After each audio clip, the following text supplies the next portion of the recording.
very quiet in here.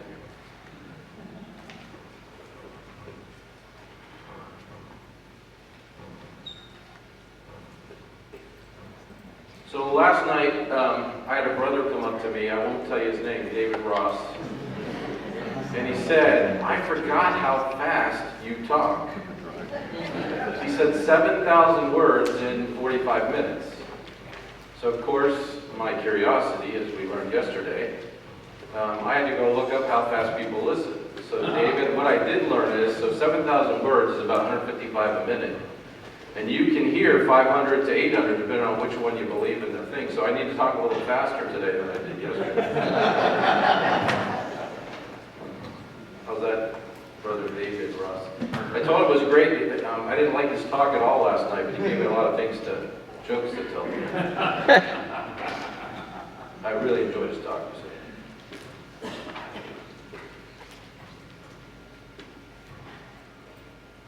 So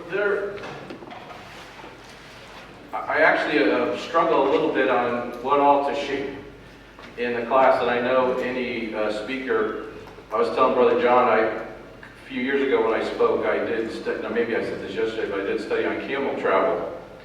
And my wife will remember this greatly, because I probably spent about 3 weeks looking into it, right? And this was in Genesis chapter 24 when the servant, Abraham, goes to get a wife for Isaac, right? And so that's the first prayer, and so anyhow, he leaves, and then he arrives. And he left, he loaded up camels, and he left, so I'm like, well, what would that have been like? So I wasted a whole bunch of time on that, so you can imagine what I did in Saul's life and digging into some of the details, which hopefully I'll share some of those that are helpful. I did actually have a few people lecture me going, why did you say that? I really enjoyed a little bit about camels and travel I didn't know. So we know that, and I want to state this up front, is when a prophet speaks in the name of the Lord, if the thing does not happen or come to pass, that is a thing which the Lord has not spoken. And I think that's really important in Samuel's life, or Saul's life, because we'll see that Samuel prophesies about things that were going to happen to him, and they really come to pass. And I think often those are lessons for us. They're also a lesson for Saul, and that's what I would like to spend a little bit of time on. Yesterday we talked a little bit about Saul's family, the Benjamites, the history. We talked about the elders of Israel asking for a king. And of course Samuel's sons were wicked. You know, they were taking advantage of their power and taking bribes, and they were down in Beersheba. Ramah's up here, and Beersheba, we'll see that on a thing. And of course then my curiosity about Saul's upbringing. And we're going to talk a little bit more about that today, his worship, the timelines that were there, the ark, where was it?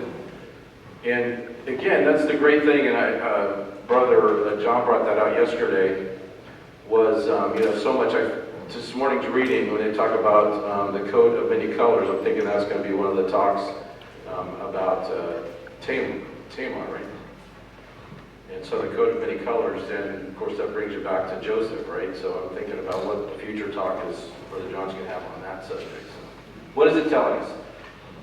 Also, to what Brother Glenn said yesterday, when I was doing some research on Shiloh and trying to understand when the ark had left, and in 2019 there was a discovery showing actually an archaeological find that the city was actually burnt, as the scriptures say. So Brother Glenn said, I didn't even think about any of that until he was talking about it. So, and again, remember Moses spoke in Deuteronomy about a king and when they got in the land. So we read that verse as well. For those who weren't here, we can always go back over that. So you remember, reminder, the setting of the stage was the elders of Israel came to Samuel. He's old, his sons are not following his ways, and they ask for a king. So I always wonder about this because of Moses' writing. Is that what the elders of Israel were reading? Did they know that? But they wanted a king, and it's an exact quote. It says, now make us a king to judge us like all the nations. That's exactly what Moses said. And so, we're told that they rejected God, and of course Samuel, I think personally, was feeling somewhat distraught because, and again, this is purely a guess, from a human nature standpoint, what was wrong with me? And so it displeased Samuel, but then God, of course, reminds him that it isn't about us, it's about him, right? And them rejecting him. So we looked a little bit at the cities that were involved. Ramah was the home for Samuel, and Gibeah was where Saul grew up. And a lot of these cities had importance, and we'll see some of them as we move along in his life. So just by way of having a picture, I have my little, in fact, when Matthew and I were young in Sunday school, Gloria got little map books, and I still carry mine with me, and I have it next to my daily reading, so whenever a city comes up, although I can't pronounce it as well as Peter could, I always look up and it's like, where is that? And so through this, I continue to learn where some of the cities are. I don't know if when we're in Israel at the time when I'm going to find those cities or not, but at least I'm trying to learn now. So today, we'll talk a little bit about Saul as a shepherd, Kish and Saul's yearly worship. Did they have any? That's still a curiosity for me. What was Samuel's circuit? We'll learn a little bit about that. Saul meets Samuel. His interaction appears as if he doesn't know who he is. And Samuel tells Saul God has appointed him as king. So we'll see that it's revealed to Saul privately first. And God teaches Saul his ways. And I think in many situations, and probably throughout the rest of the week, we'll be talking a lot about that, how God continues to work with Saul. And that's what always makes me wonder whether he had been raised and really understood all those things. Although there's a picture I have that I'll show here is how close these cities are. Now they're mountains and they're away. I work with a gentleman who's in the mountains of Colombia, and he always says his friend is on the mountain across from him, and he can see from his mountaintop to that mountaintop where they're at over there. So, they can see that, I guess. Of course, today we'd have binoculars. And God continues to teach Saul throughout his life. And I think this is such a testament to God caring for each of us. He puts us in situations to test us and to teach us, but he's always trying to win us to his ways. I don't think he ever gives up on us, and he never gave up on Saul, from my view. So you can debate me on that at any time, but it certainly appears that way to me. So this is a really important verse to think about as we're going throughout these studies. In 1 Samuel 7, 13 to 14, so during Samuel's time, this is what is written about. So the Philistines were subdued, 7, 13 through 14. So the Philistines were subdued. They did not come any more into the territory of Israel. The hand of the Lord was against Philistines all the days of Samuel. So my assumption in that is that the Philistines didn't necessarily come up to battle, because we only really know of one time Samuel, or really two times that Samuel's in a battle. One time is killing the king, and also he goes with, and we'll see that tomorrow, I think it's tomorrow, we'll see when Samuel goes with Saul to battle. And also there was peace between Israel and the Ammonites. So all during that time, these cities which the Philistines had, they were at peace. But when we'll look at today, and this is just for your mind, in 1 Samuel 9, 15 to 16, when God tells Samuel that he selected Saul, here's what he says to him. And it sounds very much like, if you read through the Judges, you know that the people cried out to God, and then what did he do?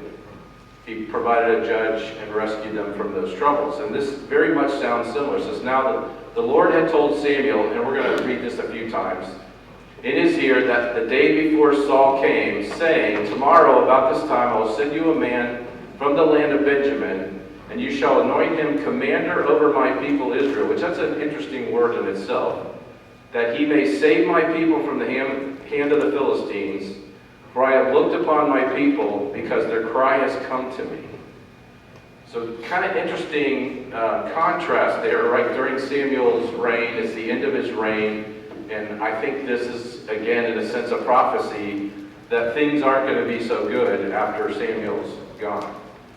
And during his life, there were battles. My favorite one is when he has the children of Israel, I think in Michmash or Mitzvah, and the Philistines are lining up against them, and God thunders and lightnings and confused them all and scared them all away, and that was during the beginning of his judgeship, and they run and they don't come back. So God did the work there, and I think we talked a little bit about that yesterday.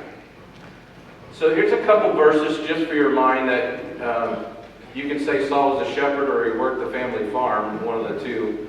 But in 1 Samuel 9:3 it says, "Arise and go look for the donkey." So Kish, his father, selects him to go and look for the donkeys and take a servant with you. And then 11:5 it says, "Now when Saul was coming behind the herd from the field," and this is when, after he was first made king, he comes and this is how he's introduced just before the battle. So again, he's obviously working the family farm.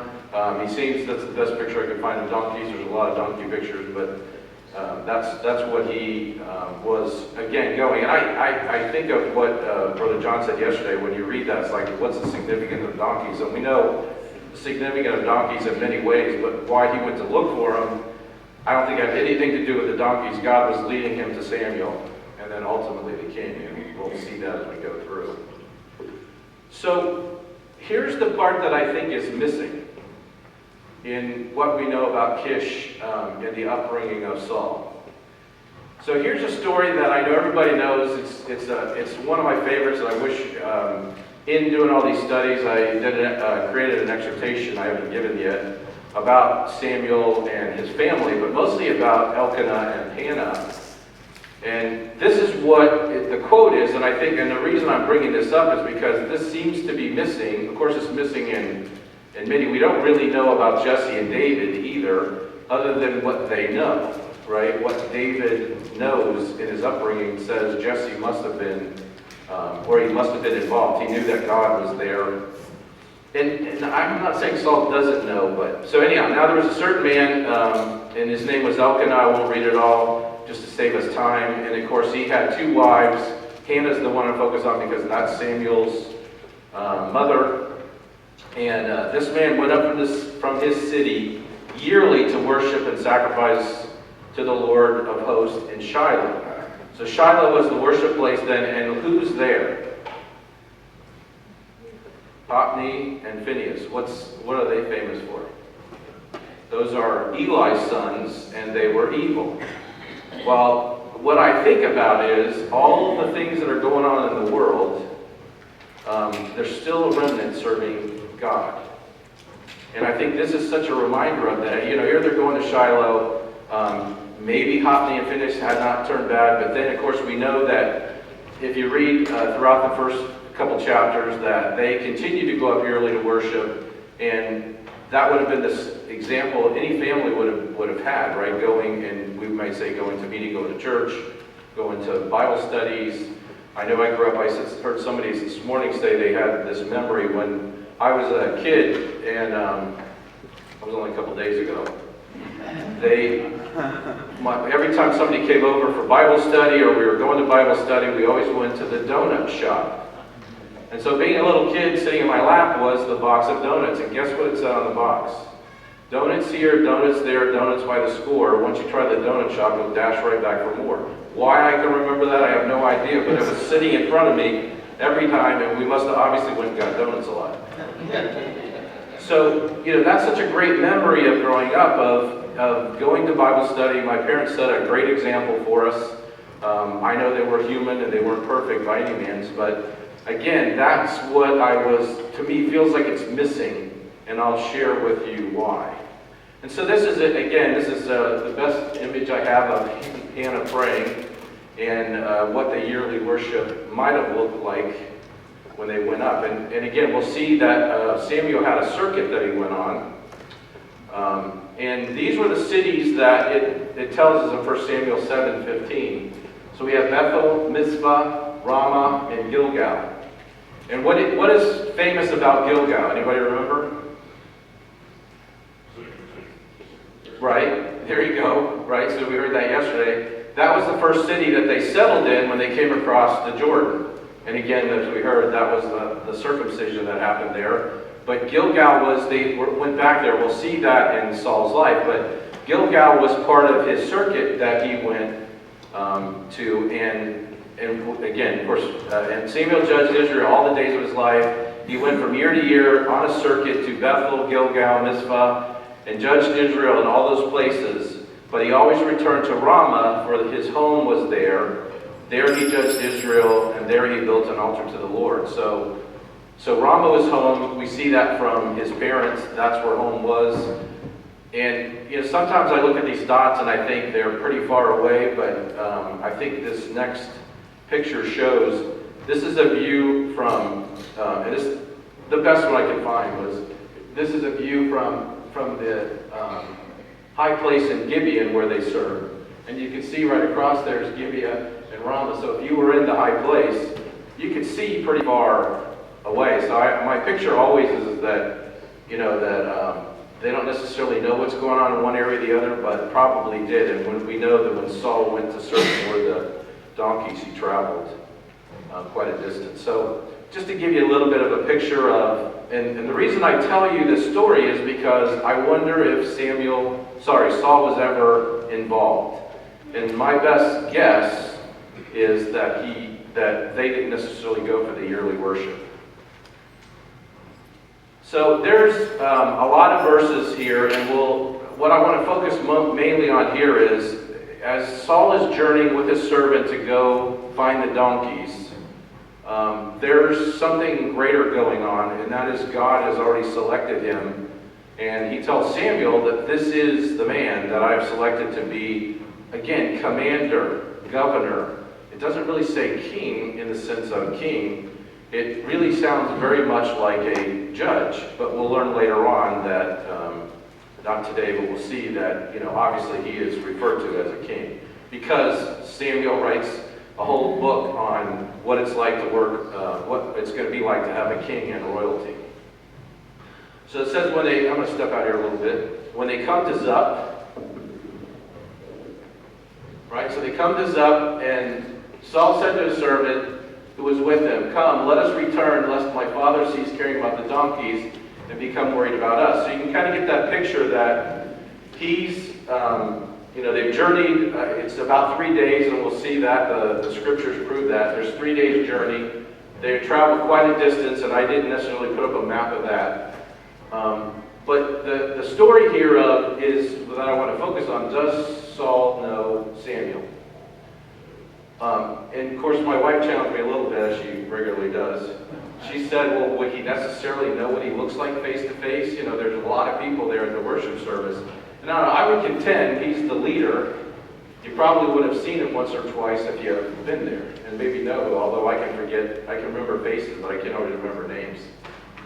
And he said to him, "Look now, there is a city," and again, I think this is the servant saying it to Saul.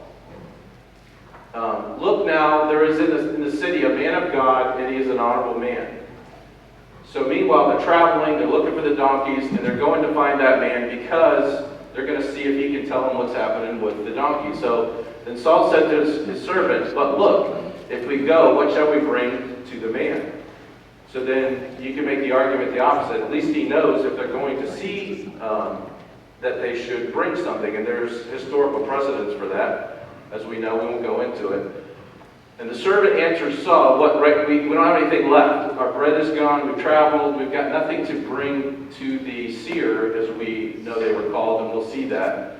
Anyhow, the servant answers Saul again, "Look, I have in my hand 1/4 of a shekel of silver, and I will give it to the man of God to tell us our way. Where should we go?"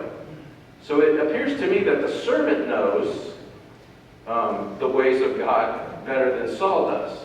Again, speculation here. And there's a reason for this, because I wondered when I look back on his life, does he really know God's ways?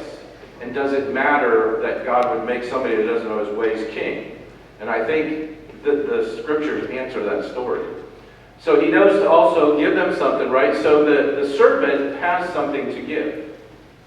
And the servant is the one that seems to mention to go to the city and to go to the seer. Right, so formerly in Israel, when a man went to inquire of God, he spoke thus, "Come, let us go to the seer, for he is now called, who is now called the prophet, who was formerly called the seer." And that's again a nice information in there for us to know when they say seer what it means. And one of the things that maybe somebody knows, I have researched up and down when they had Baal in their names, and one of Saul's children has Baal in the name. What does that mean? And it doesn't necessarily mean what I think it does, but maybe somebody has something they could share with you. But so Saul said to the servant, okay, well said, come, let's go. And they go to the city where the man of God was. So we'll jump over to 11 here. It says, and again, what we heard yesterday, right? Some of the young women concerned coming out to draw water, they asked them, is the seer here? This is Saul and his servant. So the women were coming out to the well to draw water. And we heard a little bit about that yesterday. And it says, is the seer here? He is, they answered. He's ahead of you. Hurry now. He has just come to our town today, for the people have a sacrifice at the high place.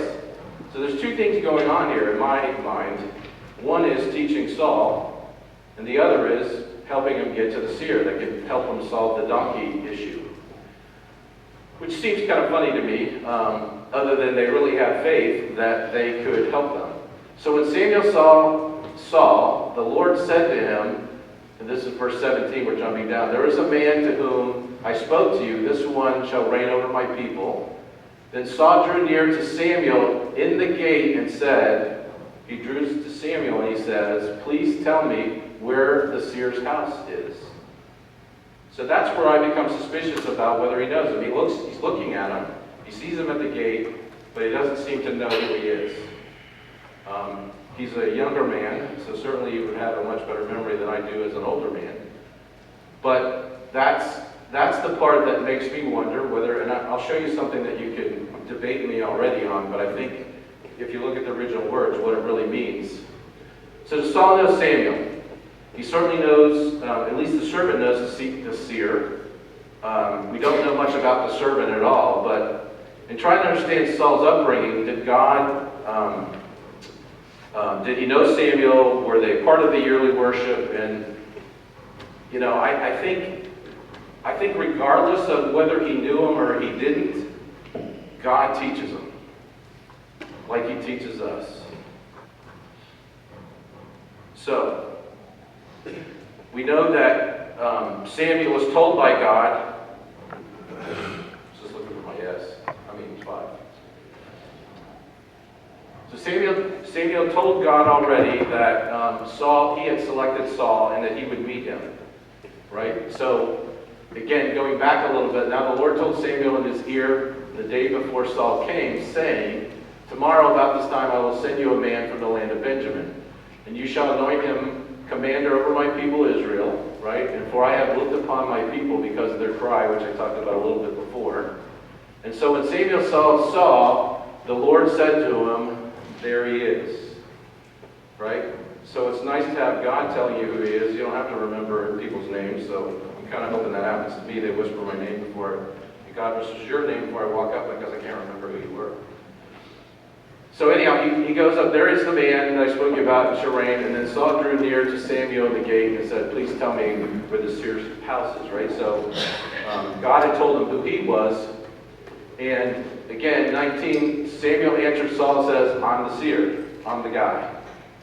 But as for you and your donkeys that were lost 3 days ago, skipping down here, do not be anxious about them, for they have been found. And this is his first finding out that he has been made king. And on whom is all the desire of Israel? Question. Is it not on you and on your father's house? So if you look at what he's saying there, take that in. This is where I'll slow down, David. Okay. So you can take that in. Is it not on you? That's the first time privately that he's told. And again, Samuel will tell him more here in just a little bit. And so it says, and all your father's house. And verse 21, we'll jump down. And Saul answered and said, am I not Saul said to and this is, again, I think somewhat humility. It also tells us a little bit, we're going to look at when he actually has his first public coronation, Saul hides himself. We'll talk a little bit about that. But Saul answered said, am I not a Benjamite of the smallest of the tribes of Israel? in my family the least of all the families of the tribe of Benjamin? Why didn't you speak to me like this? It's sort of, I don't know if that's humility, fear. I take it a little bit as humility because of how he started out. So here I put in small print so you couldn't debate me too hard. 1 Samuel 10:14, Saul returns home, and it says, then Saul's uncle said to him, which would be Kish's brother, right, and his servant, where did you go? So he said, to look for the donkeys. When he saw that they were nowhere to be found, we went to Samuel. Right? So Saul said to his uncle, we went to Samuel. So it's a little bit of a contrast from not really sharing the name. Right? And Saul's uncle said, tell me please what Samuel told you. Now, in the King James Version, this word we came is often used as brought. Right? So God brought Saul to Samuel in 9 verse 16. And I will send you. Right? So this is the same Cain brought of the fruit. So I'm not sure that Saul really knew who Samuel was, but you could certainly argue with me here when his interaction with him. We'll talk about more than later in the week about that. So anyhow, so you can see that my best guess is Saul doesn't really know who Samuel is by face. He may not know all the scriptures, but he seems to know some of it. He would have raised, and here's where we learn the time frame. Saul leaves as a shepherd, and then he comes in, and 3 days later he finds out that he's going to be the king, the commander. So he's a head taller. Samuel sees him and even says that, look at the person that God selected. You know, he's a pretty awesome guy. Maybe you would have selected Goliath because he was a lot more scary if you were going to have him go to battle for you. But so they are in Zup. And again, this whole area, as we can kind of see from that other map, again, sort of where they're all located at. So I think, you know, through that same journey, God is teaching Saul, regardless of whether you agree with me or not, he certainly takes him on a journey and teaches him his ways. And I think, you know, the scriptures bear that out clearly, that he's put him in situations where he learns everything. And there's even one, and again, in chapter 20 or verse 24, where he talks a little bit about being invited. And the women, let me read this. And they answered them and said, verse 12, yes. And again, talking about they were looking for the seer. Hurry now, today he came to the city because there's a sacrifice. If he wasn't familiar, he would know there's a sacrifice. And people today and he's there with the people today on the high place. As soon as you come to the city, find him before he goes to the high place to eat. For people will not eat until he comes, because he must bless the sacrifice. And later in Saul's life, we know he gets impatient. And he goes ahead, and that's what gets him in trouble. He goes ahead and moves forward. He doesn't wait for Samuel to come. And we'll see that. So afterward, and then the lady said, afterward, those who are invited will eat. Now therefore, go up about this time, you will find him. So there's a sacrifice. There's only invited guests to the meal. There's a limited number of people. And I apologize for jumping around here a little bit, but I wanted to kind of go back here and get you to think a little bit about, as God is taking Saul in his journey to become king, he's teaching him all the way. So, with that being said, so now Samuel took Saul and his servant and brought them into the hall, and he had them sit in the place of honor among those who were invited at the feast. And there were about 30 persons. And Samuel said to the cook, bring the portion which I gave you, which I said to you, set it apart. So Samuel knows that the Benjamite is coming. He's a man, and God has selected him to be king. And so he already has this planned out. He has the plan set in place. And so the cook took up the thigh with the upper part and set it before Saul. Does that ring a bell to anybody? What do you think about the priests, right? So it's kind of interesting, and again, I was going to go into that, but for the interest of time, most of you know that in the history that the priests were the ones that would eat that. So here he is, come up, he's set in the place of honor by Samuel. He kept back the portion for him. And so with all that being said, God is teaching Saul, just like he teaches us, right? Through the scriptures, through the things that we face. He tests us, and he's continually trying to teach us and bring us along. Whatever we face, no matter how difficult it is, God is teaching us. So, Saul would have experienced sacrifice, the meal, the women, prophecy. Here's what's about to happen. Everything that they said comes, and everything that God tells Samuel comes. So again, back to that, if a prophet prophesies something, and we'll see that continue to happen, then it is true, right? So these things come true in Saul's life. So everything that Saul would be learning would be the things that he should use in his kingship. So in 1 9:27, these are some of the additional things, right? So Samuel tells him he's going to be king.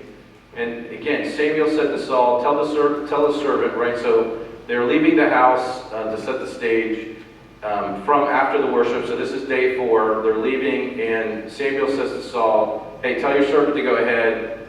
I need to meet with you privately, that I may announce to you the word of God. So he's already told them the donkeys are safe, everything's fine.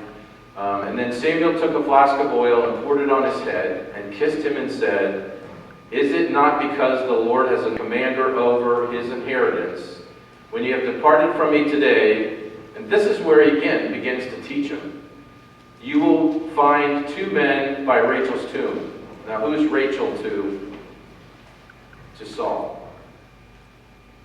Benjamin, right? So it's kind of interesting how he leads them through these things. So Rachel was Benjamin's mother. Right? And who was the other one? Joseph, right?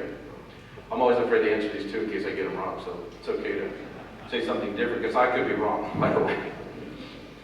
So then Samuel took a flask of oil, put it on his head, and so he anoints him. So this would be, he tells him, and then he anoints him here. And this seems like a very private service, because the servant goes on, this is to it. But then he begins to prophesy what Saul is going to face. And I think as he walked with Saul, and again, these are things that when you read it next time or go through this, you'll see that he prophesies, and then it comes, it happens. So just, I don't think there's a better teaching than him saying that things are going to happen. It would just be maybe you could look at it as amazing, a coincidence, that all these things happen if you just wanted to deny God. But I think it would be very hard for Saul to deny what he's about to go through, right? So you're going to you'll find the 2 men by Rachel's tomb in the territory of Benjamin at Zilzah. And they will say to you, the donkeys which you went to look for have been found. And now your father has ceased, I'm reading here, has ceased caring about the donkeys and worrying about you, saying, what shall I do about my son? And in verse 10, and I love what Brother John said yesterday about the chapter, and I always think that must have been devised by a continuous improvement guy who wanted to make it easy to go find stuff. And we said, where was that again? And they went to go look for it, and then he makes it complicated when we're trying to follow the story. And so I'm always be leery of those continuous improvement guys. We used to do a lot of that. So, as my wife says, I'll go help you rearrange your furniture, but don't mess with mine. She'll always tell me, I don't want people to mess with my furniture. So then you shall go forward from there and come to a tree of Tabor, and 3 men are going up to God. And you just, what are the odds of this just happening, right? Just like the earth being, the Big Bang Theory just happened by chance. And so this whole thing is not only coming through and Saul learning, but this is Samuel prophesying that all these things would happen. And it always amazes me as you go through this that God is foretelling them, and then it really happens. Wouldn't that have an impact on you think? It would be. At least it would make me wonder. That's amazing. How did he know that? How did that happen? In today's world, it might be time and chance, but I don't think so.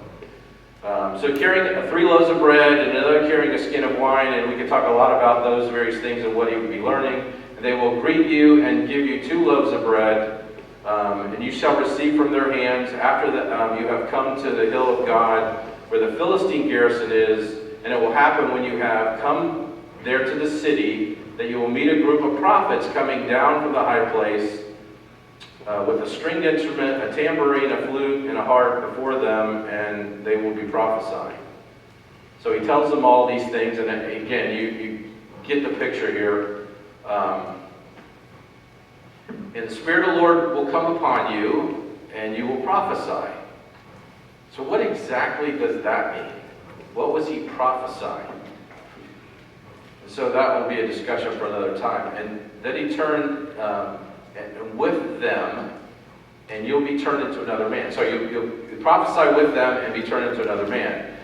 And let it be, when these signs come to you, that you do as the occasion demands, for God is with you. So there are actually 3 coronations. There's a private one where he has it, and then there's 2 public ones, and we'll look at that. And so Samuel's instructing Saul to follow those things, to do what they're saying. Don't be resistant. This is what you need to go through. And you shall go down before me to Gilgal, and surely I will come down to you to burn offerings and make sacrifices and peace offerings. In 7 days you shall wait. One of Saul's downfalls. Anybody in here impatient? Other than me? And whoever's not putting it up probably is a really great person, because I'm about as impatient as it can be. And that's why I would say, if I was God and I'm like, okay, we're going to flood the earth, I wouldn't wait 125 years. I'd just get it over with, right? Let's bring the waters on and let's get it done, and maybe you certainly can divide the waters. You could have just put the waters around Noah and protected his family, and it would have been done, right? But that's not what God does, right? There's the way that he goes about it, and there's a lot of teaching, and he gives the people a chance. So 7 days you shall wait to come, and I will show you what you should do. So in Deuteronomy 18:21, as we read earlier, the thing, I'm reading the highlighted there, if the thing does not happen or come to pass, that this thing which the Lord has not, this thing is the Lord has not spoken, right? So again, he prophesies and they actually happen. So it was when, verse 9 of 1 Samuel 10, and sorry, lost my place there. So it was when, I wasn't supposed to say that word. So it was when he had turned his back to go from Samuel that God gave him another heart. So God was with him, and giving him another heart, he gives him confidence, and all those signs came to pass that day. So everything that Samuel told him happened. When they came there to the hill, and I think there's 2 things. One is he's leading them to be king, and he's teaching them. He's teaching them along the way, whether he knew the ways of God well or not. I'm suspect of whether he did, but either way, he's teaching him as he goes along. And these things should have an impact on our lives, right? The things with which we face and we read should impact our lives. And I always think about some of the things. That's why I said an opening yesterday, when God said to Samuel, "Why are you still mourning for Saul? I rejected him as being the leader. I'm taking you to Jesse's house to meet David," basically. And I always think about how much time, but God gives us a lot of information on Saul's life. So he gives him another heart. There was a group of prophets that meet him. Then the Spirit of God came upon him. He prophesied among them. Excuse me. And then it happened, when all who knew him formerly saw that he indeed prophesied among the prophets, that the people said to one another, "What is this that has come upon the son of Kish? Is Saul also among the prophets?" So again, it makes me think about his background, and his friends who knew him would make me think that this just wouldn't have been him, that he was involved. Again, speculation. Then a man from there answered and said, but who is their father? Therefore it became a proverb, is Saul also among the prophets? And when he had finished prophesying, he went to the high place. Sorry.